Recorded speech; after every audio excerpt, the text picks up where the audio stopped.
Selamat datang di channel Simar Imam. Sembari mendengarkan tinggalkan like dan komentarnya bosku. Jangan lupa pasang headset kalian. Siapkan kopi dan camilan. Lupakan pahitnya kehidupan. Mari kita dengarkan sambil rebahan. Bab 241. Seluruh arena tiba-tiba menjadi sunyi senyap. Pemandangan di depanku terlalu menakutkan. Super Saiyan ini justru mengambil tindakan meski mengetahui identitas Pangeran Feng Liu itu. Dia tidak hanya mengambil tindakan, tetapi dia juga menggunakan gerakan pembunuhannya untuk membunuh tuan muda keluarga Kang di tempat. Suasananya sangat sepi. Mengapa Deng Wei membunuh Kang Yuhuan? Chen Feng tentu saja terkejut. Semua ini sangat tidak masuk akal. Mungkinkah? Tiba-tiba kilatan cahaya muncul di benaknya, dan matanya sedikit menyipit. Dia awalnya adalah seorang Super Saiyan, tetapi sekarang Super Saiyan membunuh Kang Yuhuan, bukankah itu akan memberikan ilusi kepada orang-orang bahwa dia membunuh Kang Yuhuan? Memikirkan hal ini, Chen Feng tiba-tiba menyadari. Si Tu Wuxiang ini, kepalanya sangat cepat, dia benar-benar memikirkan rencana yang cerdas. Kang Yuhuan sudah meninggal, dan keluarga Kang pasti tidak akan melepaskannya. Saat itu, si Tu Wuxiang sang monster memberitahu keluarga Kang bahwa Super Saiyan yang membunuh Kang Yuhuan adalah Chen Feng. Bukankah keluarga Kang melampiaskan seluruh amarahnya padanya? Strategi yang sangat kejam. Tapi ini memang strategi yang bagus. Si Tu Wuxiang di ruang VIP tersenyum jahat, rencananya berhasil. Dia mengambil walkie-talkie dan berkata kepada Ruiji yang kewalahan, suruh orang menyeret Kang Yuhuan pergi, lalu katakan bahwa Kang Yuhuan baru saja pingsan dan tidak mati, untuk menenangkan penonton, dan kemudian permainan akan dilanjutkan. Direbut Ruiji, ada pesan. Ini dia pesanan si Tu Wuxiang. Dia segera sadar, mengambil mikrofon dan dengan keras berkata, final pertama telah berakhir, kontestan Super Saiyan telah maju ke final. Ketika staf mengangkat Kang Yuhuan, dia berkata lagi, kontestan pangeran romantis baru saja pingsan. Kami akan segera mengatur pengobatannya, mohon jangan panik. Begitu kata-kata tersebut keluar, penonton akhirnya kembali normal dan aktif kembali. Anggap saja jika tuan muda keluarga Kang meninggal, tidak akan banyak masalah, dan permainan pasti akan berhenti.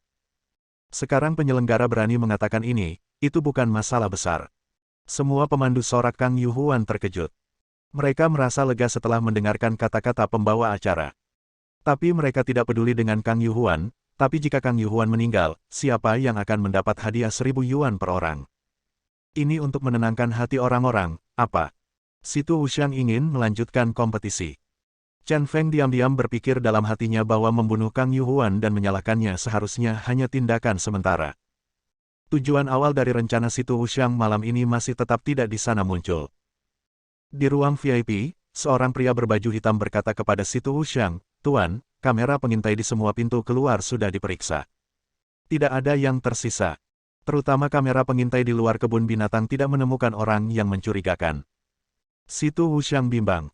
Dia berpakaian sangat bersemangat, dan kemudian berkata, dia pasti belum pergi. Dia seharusnya berada di sudut arena. Pergi dan bawa jenazah Kang Yuhuan ke rumah Kang dan beritahu mereka bahwa pria bertopeng bernama Situ Gou membunuh Tuan Kang.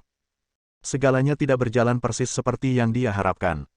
Sekarang dapat dikatakan bahwa agak mustahil bagi iblis pedang Jiuquan untuk membunuh Chen Feng dalam kompetisi. Namun kali ini, dia kembali meningkatkan nilai kebencian terhadap Chen Feng. Meskipun keluarga Kang tidak memiliki kekuatan dunia bawah, sebagai salah satu dari 3 keluarga besar di Qinzi, sekali marah, mereka pasti memiliki kekuatan penghancur yang langka. Karena Anda punya uang, Anda bisa melakukan banyak hal. Jika Chen Feng dapat dibunuh dengan bantuan keluarga Kang, meskipun kehangatan sang pahlawan belum memudar dan Chen Feng meninggal, itu tidak ada hubungannya dengan keluarga situ. Pria berbaju hitam menerima perintah itu dan pergi, tetapi Zhang Xinyan di sampingnya menjadi semakin gugup. Dia tidak tahu apa yang dilakukan si Tu Wuxiang, tetapi sekarang setelah seseorang meninggal, dia merasa gelisah. Saya mulai sedikit khawatir, apakah mengambil risiko ini adalah hal yang benar. Sekarang kami mengundang kontestan bisu dan kontestan yang membunuh ayam dan ikan. Semifinal lainnya akan segera dimulai. Ruiji berdehem, lalu melanjutkan memimpin permainan dengan suara nyaring. Chen Feng masuk ke kandang hewan kompetitif, dan lelaki tua yang membunuh ayam dan ikan juga dengan malas masuk ke kandang hewan kompetitif. Pembawa acara mengumumkan permulaannya, dan keduanya berdiri berhadapan, membunuh ayam dan ikan dengan tangan di belakang punggung dengan santai. Segera, dia berkata kepada Chen Feng dengan nada yang sangat menghina, "Anak muda, datang ke sini dan bersujud. Saya akan memastikan bahwa seluruh tubuh Anda masih utuh. Jika tidak, Anda mungkin memiliki sesuatu yang hilang dari tubuh Anda. Selain itu, Anda akan dibawa keluar." Orang yang membunuh ayam dan ikan adalah Sun Yaoting, pedang iblis Jiu Quan. Dia sebelumnya mengetahui bahwa Super Saiyan adalah Chen Crazy, jadi dia menunggu untuk membunuh Chen Crazy di final untuk menyelesaikan misinya. Setelah itu, Si Tu Wuxiang menyembunyikan penyamaran Deng Wei sebagai Chen Feng dan tidak mengetahuinya. Sekarang saya masih menunggu untuk menghadapi si bisu di depan saya dan melaju ke final. Di final, dia menggunakan kerangkanya untuk meminum darah dan memotong leher Chen Feng untuk membalaskan dendam muridnya. Dia tidak tahu bahwa Chen Feng sudah berdiri di depannya. "Apakah itu kamu?" Setelah mendengar suara ayam dan ikan disembelih, Chen Feng sangat terkejut. Matanya bersemangat tetapi juga dalam, karena suara itu sangat familiar, dan dia tahu itu adalah Sun Yaoting, pedang iblis Jiu Quan. Pada titik ini, dia akhirnya memahami tujuan Si Tu Wuxiang. Dia mengadakan kompetisi pertarungan ini dan menggunakan medali prestasi kelas 1 Wang Yu untuk menarik perhatiannya. Ternyata dia ingin menggunakan tangan pedang iblis Jiu Quan untuk membunuhnya selama kompetisi ini. Benar-benar angan-angan, tapi itu hanya angan-angan. "Kakak ketiga, aku sudah bertahun-tahun tidak bertemu denganmu, tapi kamu malah berakhir di sebuah keluarga di kota besar ini dan menjadi tamu dan preman. Sungguh memalukan." Chen Feng berkata, awalnya berpikir untuk menyelesaikan masalah. Keluarga situ, saat berperang melawan keluarga Liu, perlahan-lahan akan menarik keluar lelaki tua ini. Di luar dugaan, mereka justru bertemu terlebih dahulu dan sedemikian rupa, sungguh ironis. Mendengar ini, Sun Yaoting langsung kaget. Dia memandang Chen Feng dari atas ke bawah, berpikir lama, dan berkata dengan cemas, "Apakah kamu juga dari Sekte Pedang Suci?" "Siapa kamu?" Di pegunungan Sichuan dan Chongqing, ada sekte tersembunyi yang berspesialisasi dalam pedang keterampilan, yang disebut Sekte Pedang Suci. Sekte ini sulit dipahami dan tidak diketahui dunia. Meski ilmu pedang yang diajarkannya mengejutkan dunia, murid-muridnya tidak terjerumus ke dunia sekuler. 13 tahun yang lalu, Chen Feng baru berusia 14 tahun lebih, kurang dari 15 tahun. Dengan nama samaran Bailong, dia diperkenalkan ke sekte ini dan belajar ilmu pedang selama setahun. Pada saat itu, hanya ada 10 murid di sekte tersebut, semuanya berlatih keras di pegunungan dan tidak pernah memasuki dunia. Saat itu, Sun Yaoting, yang berusia 41 tahun, juga merupakan salah satu dari 10 murid sekte tersebut, peringkat ketiga. Pada tahun itu pula Sun Yaoting tidak sanggup menanggung susahnya berlatih keras di gerbang gunung, ia merasa telah melatih keterampilannya tetapi tidak dapat hidup di dunia yang benar-benar terkubur. Jadi, dia mencuri panduan pedang sang master dan diam-diam meninggalkan gerbang gunung. Bertahun-tahun kemudian, dia mendapatkan sabit tengkorak entah dari mana, dan dengan keterampilan pedangnya yang luar biasa, dia menjadi terkenal di dunia malam yang gelap dan masuk dalam daftar kejahatan malam. Pada hari dia meninggalkan Sekte Pedang Suci, guru secara khusus menyuruh Chen Feng untuk membersihkan pintu ketika dia melihat Sun Yaoting. "Saya tidak pernah memiliki kesempatan dalam beberapa tahun terakhir, tetapi hari ini, secara kebetulan, saya akhirnya bertemu Sun Yaoting lagi. Kali ini, saya akhirnya dapat memenuhi misi saya." Bab 242. Arenanya sangat luas, sehingga Chen Feng sengaja merendahkan suaranya agar penonton tidak bisa mendengarnya. Mereka semua hanya penasaran kenapa kedua orang itu tidak mengambil tindakan meski sudah berbicara lama. "Apakah kamu? Apakah kamu Bailong?" Sun Yaoting akhirnya mengenali Chen Feng, tapi dia benar-benar tidak menyangka akan bertemu dengan adik laki-lakinya di sini. "Tentu saja, saya sudah lebih dari 10 tahun tidak bertemu," pihak lain saat itu masih remaja, dan suaranya belum sepenuhnya berkembang, sehingga berbeda dengan suaranya saat ini. Alasan kenapa dia bisa dikenali adalah karena matanya yang sipit dan lincah. Ketika Bailong memasuki gunung, dia dinilai oleh gurunya sebagai seorang jenius tiada taraf yang jarang terjadi dalam ribuan tahun. Bailong juga memenuhi reputasinya sebagai seorang jenius, hanya dalam beberapa bulan, keterampilan pedangnya bahkan lebih baik daripada orang lain yang telah mengumpulkan pengalaman bertahun-tahun. Bakat seperti ini sungguh luar biasa. "Tidak buruk, sekarang aku memikirkannya, kamu cukup sadar diri sebagai orang yang membunuh ayam dan ikan. Kamu telah memilih nama seperti itu, yang sangat cocok untukmu." Chen Feng santai. Di kandang binatang yang kompetitif ini, dia tidak merasa seperti itu sama sekali khawatir pihak lain akan melarikan diri, ada banyak waktu untuk menyelesaikan tugas yang diberikan oleh Master. Saya pikir saat itu, di antara 10 murid, Sun Yaoting telah menjual ikan dan bisa memasak sebelum memasuki gunung, jadi dia juga memikul tanggung jawab sebagai juru masak. Itu sebabnya dia berkata di depan murid-murid Sun Yaoting bahwa Sun Yaoting adalah seorang ahli pembunuh ayam dan ikan. Ini bukan sarkasme, ini fakta. Adik laki-laki, apa yang terjadi? Bukankah murid Sekte Pedang Suci tidak diperbolehkan meninggalkan gunung? Mengapa kamu memasuki dunia manusia ini? Bukankah kamu seperti aku, menyia-nyiakan ajaran tuanmu dan menjadi pengkhianat yang mengkhianati sektemu? Sun Yaoting diam-diam berpikir dalam hatinya bahwa aturan Sekte Pedang Suci sangat ketat, dan semua murid hanya akan berakhir di pegunungan dan tidak pernah keluar. Sekarang adik laki-lakinya muncul di sini, hanya ada satu kemungkinan. Artinya, sama seperti dirinya, dia juga melanggar aturan Sekte Pedang Suci. Jangan khawatir, aku adalah orang serius yang disambut oleh Tuan dan saudara-saudaraku. Berbeda denganmu, pengkhianat yang tidak mengikuti aturan sekte, hari ini adalah suatu kebetulan. Sekarang setelah aku bertemu, aku akan membersihkan rumah untuk tuanku. Ayo, kata Chen Feng dengan sangat meremehkan. Dia lulus secara terbuka dan hanya turun gunung dengan izin tuannya. Bagaimana dia bisa dibandingkan dengan pengkhianat di depannya? Segera, matanya menjadi dingin. Tidak peduli apa, dia tidak akan membiarkan Sun Yaoting pergi hari ini. Terlebih lagi, pihak lain adalah preman yang disewa oleh keluarga situ, yang bahkan lebih keji. Haha, Sun Yaoting tiba-tiba mengangkat kepalanya dan tersenyum, dan berkata dengan nada menghina, adik laki-laki, meskipun kamu jenius, kakak laki-laki, aku telah berkeliling dunia dalam beberapa tahun terakhir, dan kekuatanku semakin dalam. Aku sudah menjadi anggota daftar kejahatan malam. Jika Anda ingin membunuh saya, untuk membersihkan sekte, Anda mungkin memiliki ambisi lebih dari cukup tetapi kekuatan tidak cukup. Bunuh saya. Bahkan jika tuannya datang, siapa yang akan hidup dan siapa yang akan mati. Latihan pedang suci adalah keterampilan yang kaku. Hanya pertarungan nyata dengan orang lain yang merupakan cara terbaik untuk meningkatkan kekuatan. Cara. Dalam beberapa tahun terakhir, dia telah mengembara di dunia malam yang gelap, mengembara di tepi hidup dan mati berkali-kali, dan kekuatannya telah jauh lebih kuat daripada tampilan kusam saat itu. Kekuatan seperti itu cukup untuk menyaingi tuannya. Oleh karena itu, meskipun adik laki-lakinya datang, kita tidak dapat melakukan apapun padanya. Chen Feng mencibir dan berkata, kamu sangat percaya diri. Karena kamu sangat percaya diri, maka tidak apa-apa. Kami akan bertarung habis-habisan di kandang binatang yang kompetitif ini dan menyelesaikan dendam antara guru dan sekte. Beritahu guru bahwa saya sudah lama tidak ada hubungannya dengan Sekte Pedang Suci dalam hidup ini, dan sekarang saya adalah pedang iblis Jiuquan. Sun Yaoting setuju dengan sepenuh hati, permintaan Chen Feng persis seperti yang dia inginkan.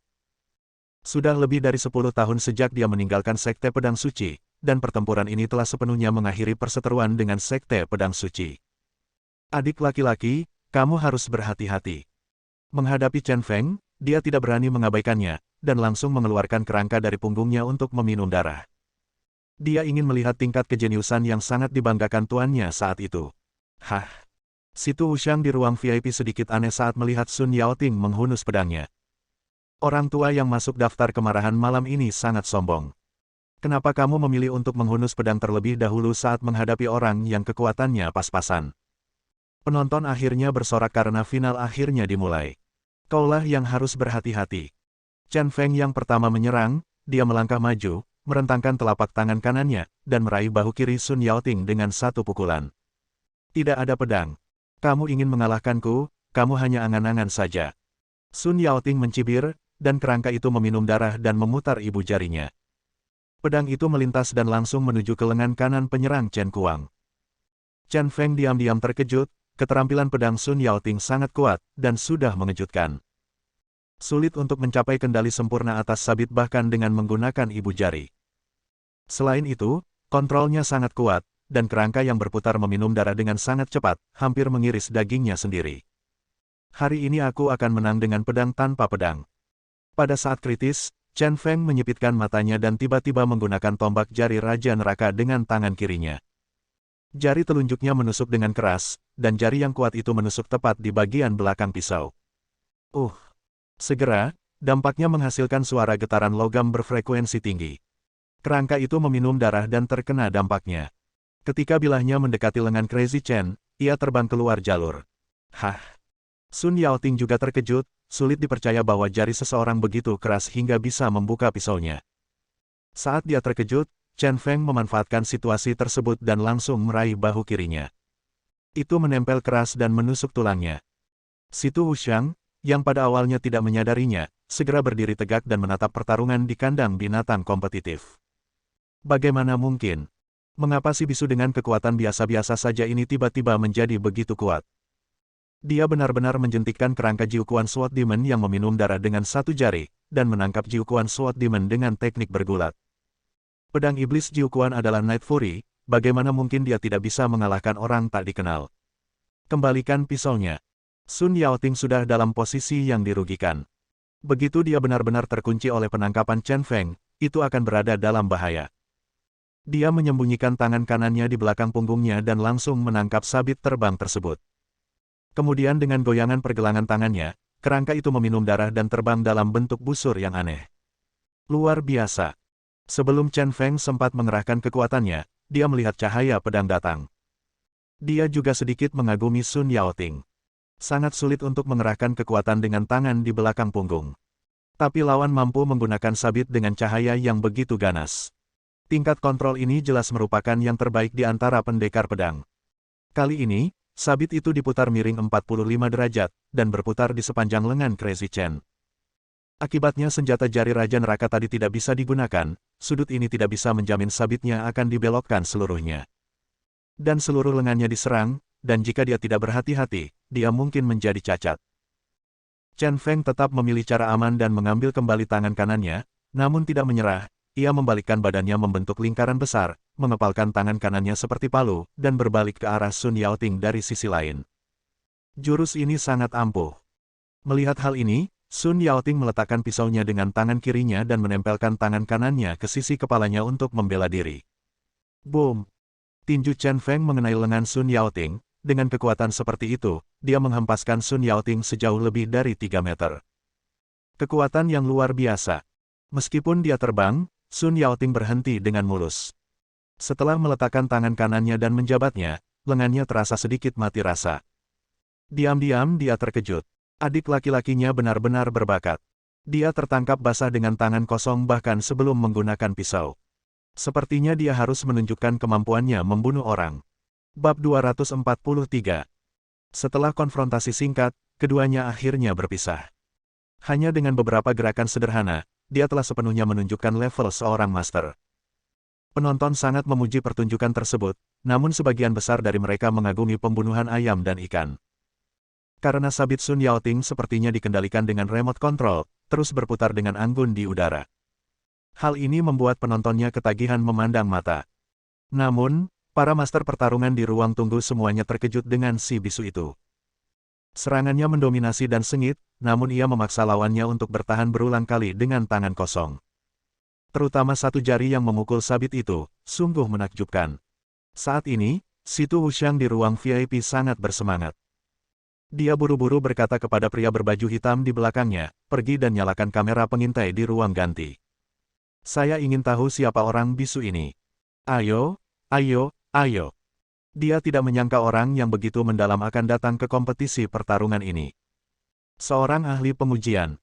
Jika Anda bisa memenangkan satu atau dua orang dan menjadi tamu keluarga Situ, maka keluarga Situ akan menjadi lebih sakti dan berkuasa. Apapun yang terjadi, dia harus mendapatkan orang ini. Di kandang binatang kompetitif, Chen Feng dan Sun Yaoting berdiri berhadapan, keduanya menunjukkan momentum yang luar biasa. Mata ikan Sun Yaoting yang mati juga jarang menunjukkan kegembiraan. Dia perlahan mendekati Chen Feng dan berkata lagi, adik laki-laki, karena kamu telah memilih untuk bergabung dengan dunia, kamu pasti telah merasakan kebahagiaan dunia ini. Bosan di pegunungan dan berlatih keras adalah sesuatu yang hanya dilakukan oleh orang bodoh.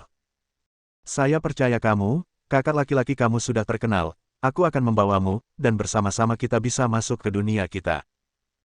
Pada saat itu, 5 juta ini bukanlah apa-apa, kami memiliki semua yang kami inginkan, termasuk uang, wanita, dan status, dan kami menikmati kemuliaan dan kekayaan tanpa akhir. Bagaimana? Setelah beberapa gerakan, dia bisa merasakan bahwa kekuatan rekan magang junior ini juga tak terduga. Bahkan jika Anda menggunakan trik lama, hasilnya tidak dapat diprediksi. Dalam hal ini, lebih baik mencoba untuk menang. Jika dia bisa menarik adik laki-lakinya ke dalam masalah, mereka berdua tidak akan terkalahkan di dunia bersama-sama. Itu ide yang bagus. Chen Feng mengangguk, sepertinya menyukai saran itu. Tetapi ketika Sun Yaoting sangat gembira, Chen Feng menggelengkan kepalanya dan berkata, "Tetapi, saya tidak perlu bergabung dengan Anda, karena saya dapat membuat jalan saya sendiri di dunia ini, jadi apa gunanya menjadikan Anda sebagai seorang beban? Lagi pula, tidak pantas dicap sebagai pengkhianat sepertimu. Lagi pula aku akan membunuhmu, aku masih tegak." Memperlakukan Night Fury sebagai beban adalah hal yang berlebihan yang hanya bisa dikatakan oleh orang gila seperti Chen Feng. "Karena kamu tidak tahu cara menyanjungku, izinkan aku menunjukkan kepadamu gerakan membunuh yang telah aku pelajari selama bertahun-tahun, kakak senior." Melihat bahwa dia tidak bisa memenangkannya, Sun Yaoting menjadi kesal dan memimpin penyerangan. Dia memegang kerangka itu di tangannya, meminum darah, dan menyerang dengan serangan yang menggelegar. Chen Feng sedikit menyipitkan matanya, menggeser langkahnya, dan bergegas ke depan. Dalam sekejap, keduanya bertarung sengit. Kekuatan kedua orang ini telah mencapai tingkat yang mencengangkan, kecepatan mereka sangat cepat dan gerakan mereka sangat kejam sehingga setiap orang yang melihatnya membuka mulut lebar-lebar dan terpana. Keterampilan pedang Sun Yaoting terlalu tajam, kecepatannya sangat cepat, dan dia memiliki mulut iblis. Yang bisa kulihat hanyalah kerlap-kerlip cahaya pedang, yang hampir tak terlihat. Chen Feng, sebaliknya, sedang dalam ayunan penuh. Tidak hanya gerakan tubuhnya yang aneh dan lincah, tetapi dia juga mampu menyerang dengan tinju dan mengubah pertahanan menjadi serangan sambil menghindari pedangnya. Kecepatan keduanya begitu cepat hingga penonton tak berani berkedip. Saya hanya bisa merasakan siluet dari sosok yang bersinar, dan saya tidak bisa melihat gerakannya sama sekali. Para kontestan asli tidak bisa berkata-kata setelah melihat persaingan antara keduanya, dan mereka semua diam-diam senang karena mereka tersingkir lebih awal. Bertarung dengan dua orang ini hanyalah sebuah pukulan, yang levelnya tidak sama sekali. Di ruang VIP, Situ Wuxiang hampir tergeletak di depan, hanya berharap bisa melihat dengan jelas. Dia telah berlatih seni bela diri di bawah bimbingan gurunya selama bertahun-tahun, dan dia menganggap gurunya sebagai guru yang tak terkalahkan. Sekarang tampaknya guru benar, dia hanyalah seekor katak di dalam sumur dan tidak tahu betapa luasnya dunia ini. Keterampilan kedua orang ini hanya bisa digambarkan sebagai sesuatu yang menakutkan. Sekarang, dia menyadari seperti apa keberadaan Night Fury itu. "Tuan, ini dia." Kontestan bisu itu datang dengan topeng besar, jadi dia tidak bisa melihat dengan jelas. Dia memasang kamuflase di wajahnya di ruang ganti, jadi dia tidak tahu siapa dia. Laptop, dan adegan itu diperbaiki pada bidikan bisu sebelum merias wajah. Sudah banyak diperbesar, tapi saya tidak bisa melihat dengan jelas seperti apa penampilan saya karena maskernya terlalu besar dan menutupi seluruh wajah saya. Situ Wuxiang meraih komputer, menatapnya dengan hati-hati untuk waktu yang lama, dan bergumam, bagaimana mungkin?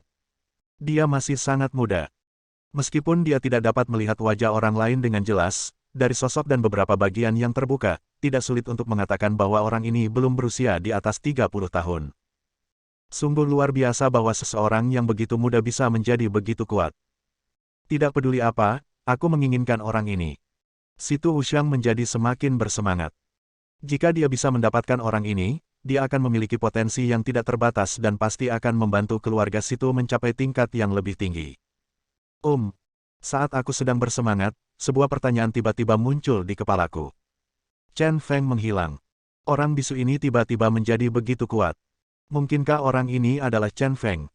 Setelah mendapat ide ini, kegembiraan di wajah Situ Wuxiang langsung memudar. Dia mendapat firasat yang semakin tidak menyenangkan dan segera mondar-mandir dan berpikir. Jika ini masalahnya, ini tidak hanya menunjukkan bahwa kekuatan Chen Feng tidak terduga, tetapi juga bahwa Chen Feng telah tertipu olehnya. Kita harus mencari tahu identitas si bisu ini, kalau tidak, akan ada masalah yang tak berkesudahan. Di kandang binatang yang kompetitif, Chen Feng dan Sun Yaoting telah bertarung sengit selama 6 atau 7 menit. Keduanya bola-balik, benar-benar tenggelam dalam pertempuran sengit, melupakan segalanya. Boom! Pada saat ini, Chen Feng meninju. Sun Yaoting memblokirnya dengan punggung pedangnya dan mundur beberapa langkah. Keduanya akhirnya berpisah lagi. Ketegangan hati penonton pun sedikit mengendur saat keduanya berpisah. Sun Yaoting menggerakkan bahu kirinya, dia baru saja dipukul dan masih terasa sakit. Pakaian Chen Feng juga terkoyak. Adik laki-laki, sayang sekali. Kamu tidak memiliki pedang hari ini. Jika kamu memiliki pedang, aku mungkin akan dikalahkan. Sun Yaoting tidak mau menyerah, meskipun sekarang mereka berdua berada di jalan buntu dan itu adalah sulit membedakannya. Namun, adik laki-lakinya yang sudah mahir dalam ilmu pedang bertarung melawannya dengan tangan kosong. Jika lawannya memiliki pisau, dia yakin dia akan dikalahkan. Chen Feng mencibir dan berkata, memang benar, jika saya memiliki pisau di tangan saya, Anda akan mati dengan menyedihkan, tetapi itu tidak masalah. Saya tidak punya pisau, jadi Anda bisa bertahan beberapa menit lagi. Kekuatan Sun Yaoting masih tak terduga. Berkali-kali di ambang bahaya, dia justru menyelamatkannya.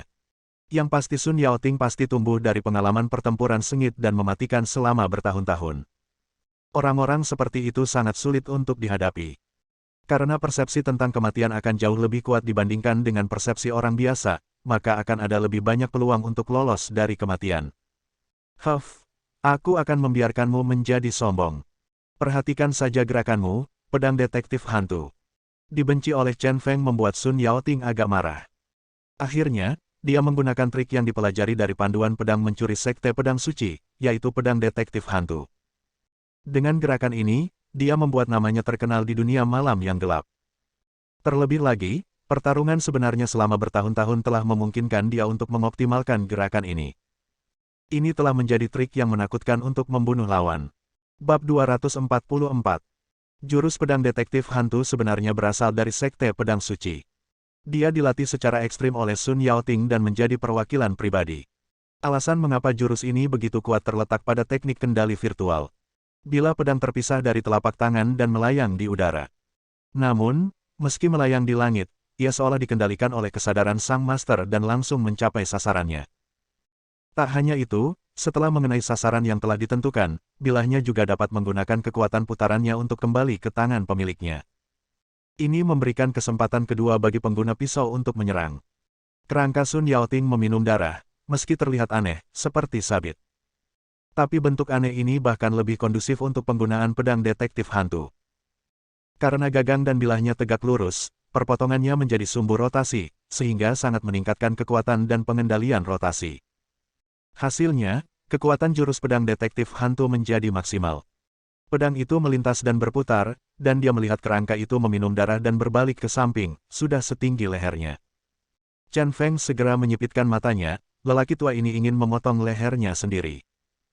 Ia segera melebarkan kakinya sedikit, menstabilkan tubuhnya, lalu bersandar menggunakan kekuatan pinggang dan perutnya.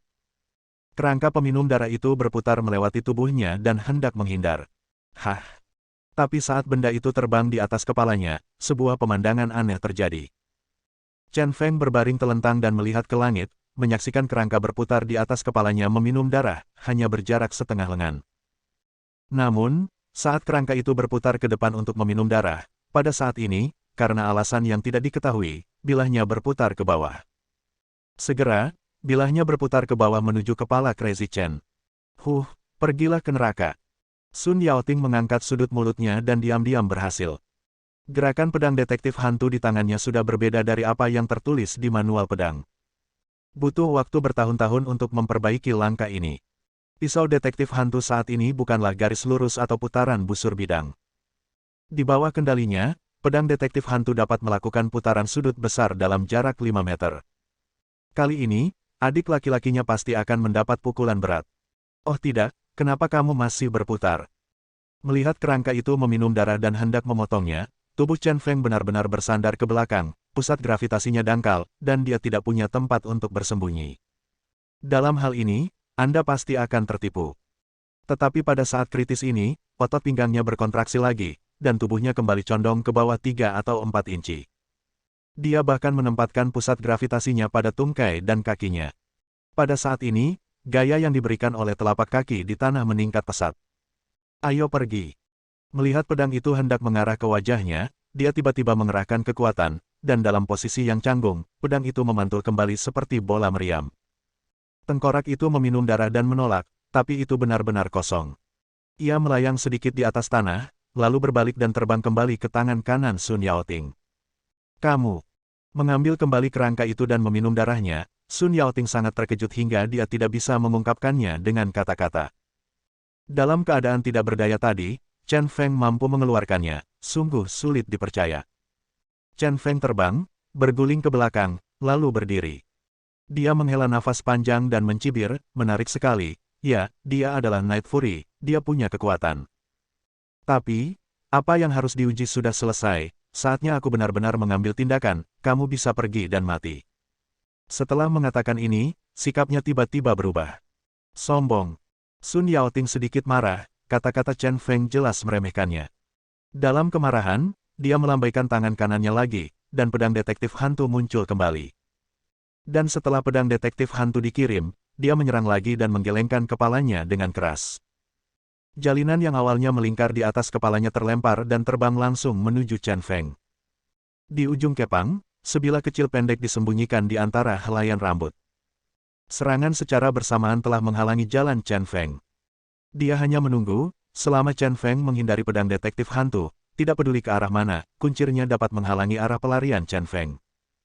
Idiot! Pedang eksplorasi hantu tidak berguna bagiku, dan aku sudah mengetahui kelemahan pedang deteksi hantu. Jika kamu mengandalkan gerakan ini, kamu mencari kematian.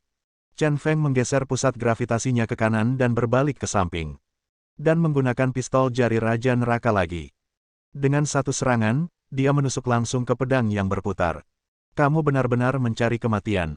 Sun Yaoting tersenyum bangga ketika dia melihat Chen Feng akan mengambil pedang detektif hantu dengan arogan. Pedang detektif hantu berputar lebih cepat dari biasanya. Dengan putaran berkecepatan tinggi seperti itu, mustahil untuk mengatakan bahwa pedang detektif hantu dapat dihentikan bahkan dengan senjata, apalagi dengan tangan kosong. Ini hanyalah kecacatan yang diakibatkan oleh diri sendiri. Kalau begitu hati-hati. Chen Feng gigih dan masih memaksakan gerakannya. Jari-jarinya terbenam dalam bayangan yang berputar, dan hanya terdengar suara, ledakan, kerangka yang berputar itu meminum darah dan tiba-tiba berhenti. Bang! Tanpa bantuan rotasi, kerangka itu meminum darah dan langsung jatuh ke tanah. Mulut Crazy Chen meringkuk, lalu dia mengangkat tangan kirinya dan menangkap jalinan pedang terbang yang masuk di antara kedua jarinya. Bagaimana itu mungkin? Sun Yaoting terkejut ketika gerakannya dipatahkan dan pedang terbang yang tersembunyi itu diblokir. Yang paling penting adalah jika Chen Feng menangkap pedang terbang itu sama dengan menjambak rambutnya, yang merupakan hal yang sangat tabu. Karena panik, dia dengan kejam memegang belati di tangannya dan memotong rambutnya. Potong rambutmu dan selamat. Setelah memotong rambutnya dan lepas kendali, dia mengorbankan belati di tangannya seperti senjata tersembunyi. Lucu. Crazy Chen sedikit memiringkan kepalanya dan dengan mudah menghindari senjata tersembunyi itu. Setelah bertahun-tahun, sungguh menggelikan jika masih terobsesi dengan keterampilan pedang. Apakah kamu sudah melupakan ajaran guru? Kekuatan keterampilan pedang terletak pada niatnya, bukan gerakannya. Dengan komentar sinis, dia membungkuk dan mengambil kerangka meminum darah, yang tergeletak di tanah, dan menimbangnya dengan tangan. Ini pisau yang bagus. Hari ini, sebelum kamu mati, aku ingin kamu melihat apa itu pisau detektif hantu. Pergelangan tangan kanan Chen Feng tiba-tiba bergetar, dan kerangka itu meminum darah dan terbang dengan cepat. Itu berputar sangat cepat sehingga bayangan bilahnya menghilang sepenuhnya. Dibandingkan dengan pedang detektif hantu yang digunakan oleh Sun Yaoting barusan, levelnya lebih tinggi. Ups! Setelah pedang detektif hantu menyerang, Chen Feng melambaikan tangan kirinya, dan pedang terbang yang dikepang di antara kedua jarinya juga terlempar pada saat yang bersamaan. Ini. Sun Yaoting terkejut dan berbalik dengan panik. Dengan susah payah, dia menghindari pisau detektif hantu terbang itu. Bilah terbang jalinan yang terbang mengejarnya sangat cepat, benar-benar di luar imajinasinya, dan dia tidak bisa menghindarinya sama sekali. Bah! Pedang terbang itu memotong pipinya. Segera setelah itu, pemandangan ajaib muncul. Setelah pedang terbang yang dikepang itu mengiris pipi Sun Yaoting, ia terus terbang mundur, namun kebetulan bertabrakan dengan kerangka peminum darah yang berputar-putar di belakangnya. Bilah terbang yang dikepang yang dipukul segera berbalik dan menembus punggung Sun Yaoting. Segera setelah itu, kerangka yang melayang itu mulai berputar dan menembus lengan kiri Sun Yaoting. Ah! Bilahnya tajam, dan darah langsung berceceran di mana-mana. Chen Feng menangkap kerangka meminum darah yang berputar-putar itu. Garis emas di atasnya perlahan berubah menjadi merah dan mengalir ke mulut kerangka itu. Sun Yaoting memegang lengan kirinya yang berdarah dengan tangan kanannya, menahan rasa sakit, wajahnya dipenuhi rasa sakit. Kamu sangat kuat. Tidak mungkin, Sama sekali tidak mungkin. Kenapa aku tidak mengenalmu? Kamu pasti punya nama di dunia malam yang gelap. Dia tersentak, tampak malu. Dia seharusnya tidak menyadari orang yang bisa sangat menyakitinya dan tetap tenang. Aku memang punya nama di dunia malam yang gelap, tapi kamu tidak akan pernah mengetahuinya. Pergilah ke neraka dan tanyakan pada Raja Neraka. Melihat darah di bilahnya akan mengalir ke kerangka, Chen Feng tiba-tiba memegang mengayunkan pedangnya dengan tangan kirinya dan mengerahkan tenaga. Dengan keras, pisau itu langsung patah. Kamu. Bagi pendekar pedang, pedang itu seperti nyawamu, menghancurkan pedangmu seperti mempermalukan tubuhmu. Penghinaan ini membuat Sun Yaoting meledak dalam kemarahannya yang terakhir. Aku akan membuatmu mati terbakar. Dia tiba-tiba membuka bajunya, dan ternyata ada beberapa belati yang tergantung di dalam bajunya. Dia mengeluarkan 6 dari mereka dan melemparkannya ke arah Chen Feng. Mengorbankan senjata tersembunyi. Apakah kamu layak melakukannya?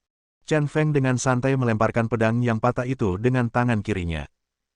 Segera, tubuhnya berputar ke samping terus-menerus, dan gerakannya aneh, dan dia dengan mudah menghindari pisau terbang yang masuk. Dan pisau patah yang dikorbankannya dimasukkan seluruhnya ke dalam perut Sun Yaoting. Bab 245. Sun Yaoting memandangi pedang yang terkubur di perutnya, matanya memutih, dan dia terengah-engah. Dia tidak pernah membayangkan bahwa setelah lebih dari 10 tahun berkeliling dunia, dia akan dikalahkan oleh seorang pemuda di bawah 30 tahun. Dan pemuda ini masih merupakan adik seperguruannya. Sejujurnya, saya mempelajari semua panduan pedang yang Anda curi dalam waktu 3 bulan setelah mendaki gunung, dan saya menemukan cara untuk memecahkan semua gerakan. Chen Feng berjalan perlahan menuju Sun Yaoting dan berkata, kamu di sini hingga kelemahan terbesar dari pedang detektif hantu klasik adalah pada sumbu yang berputar. Selama Anda menemukan sumbu yang tepat dan memukulnya dengan satu pukulan, itu akan hancur.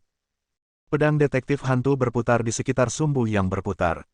Di bawah tinggi kecepatan rotasi, sumbu putar adalah satu-satunya kerentanan.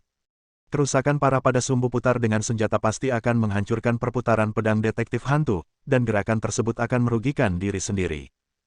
Dan jari telunjuknya, senjata jari Raja Neraka, sekeras baja. Pukulan kuat secara alami mematahkan pedang detektif hantu. Meskipun ia mengalahkan Sun Yaoting, harus dikatakan bahwa Chen Feng masih mengagumi Sun Yaoting dari lubuk hatinya. Bagaimanapun juga, Sun Yaoting menggunakan pemahamannya sendiri untuk meningkatkan pedang detektif hantu menjadi lebih menakutkan. Ubah sudut putaran bilah pada titik tetap dalam rentang tertentu.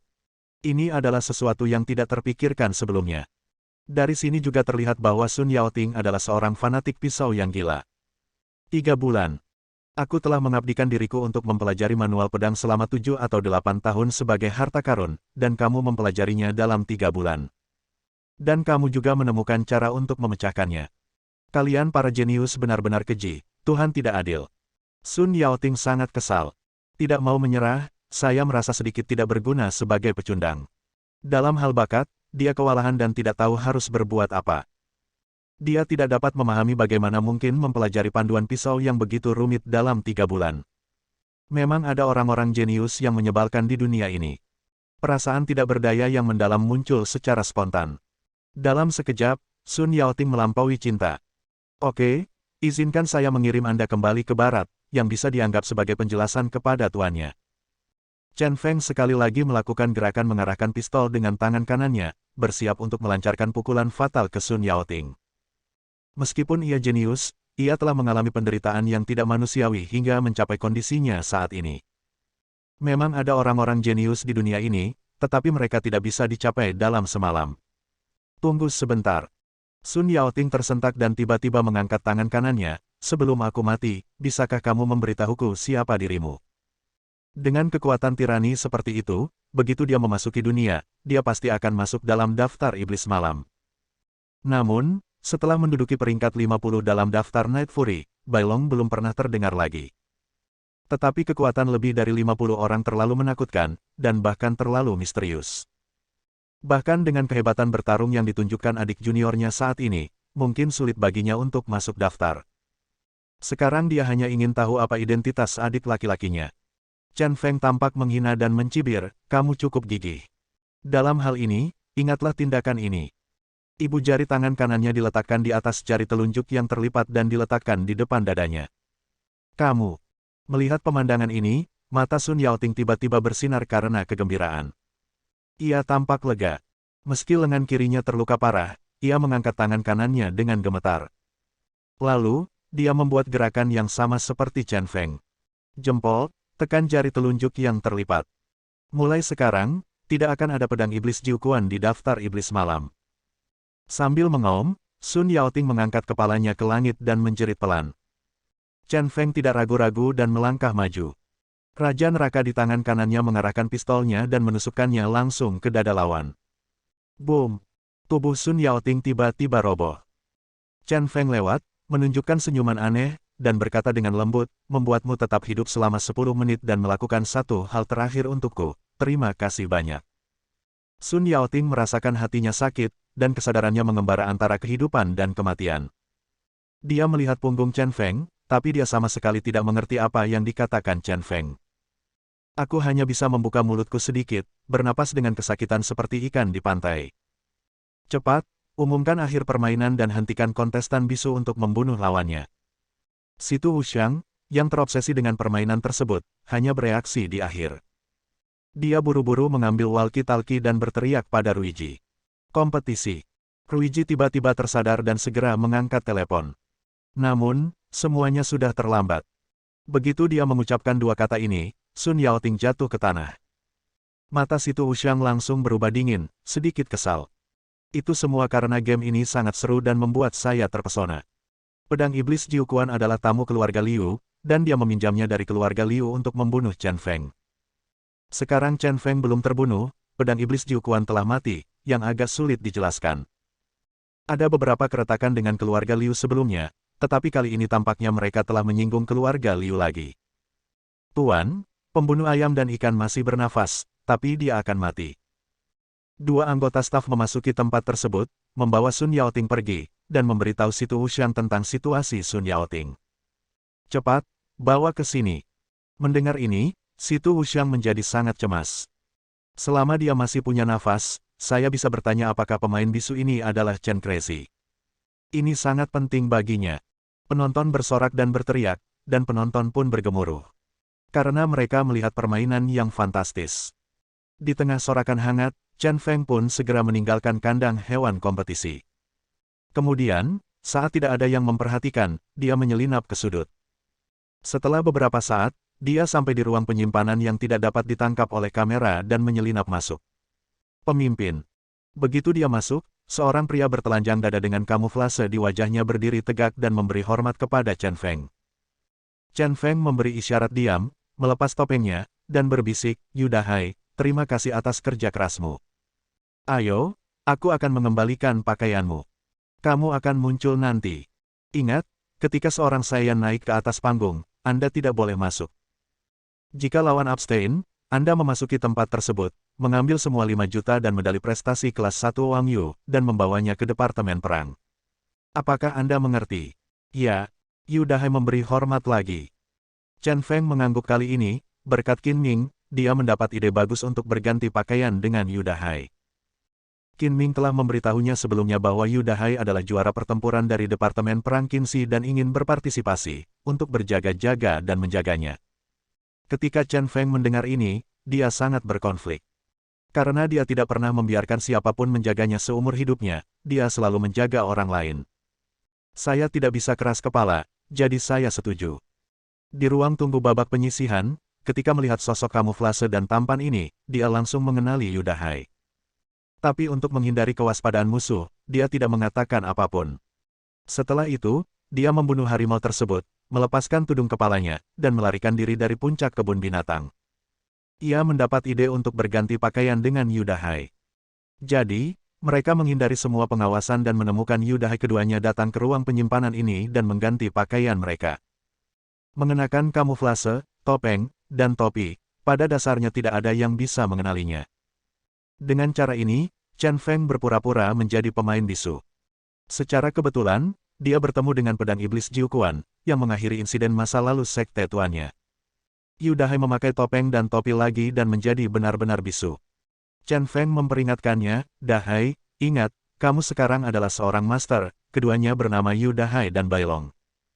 Tidak peduli siapa yang berbicara denganmu, berpura-puralah bersikap dingin dan tidak berkata apa-apa. Tidak peduli permintaan macam apa yang dimiliki seseorang, kamu hanya memberikan jawaban yang ambigu. Jangan setuju atau menolak. Cepat pergi dan kembali ke markas militer. Apakah kamu mengerti? Ya, Yu Dahai memberi hormat lagi. Bersambung. Nantikan bab selanjutnya bosku.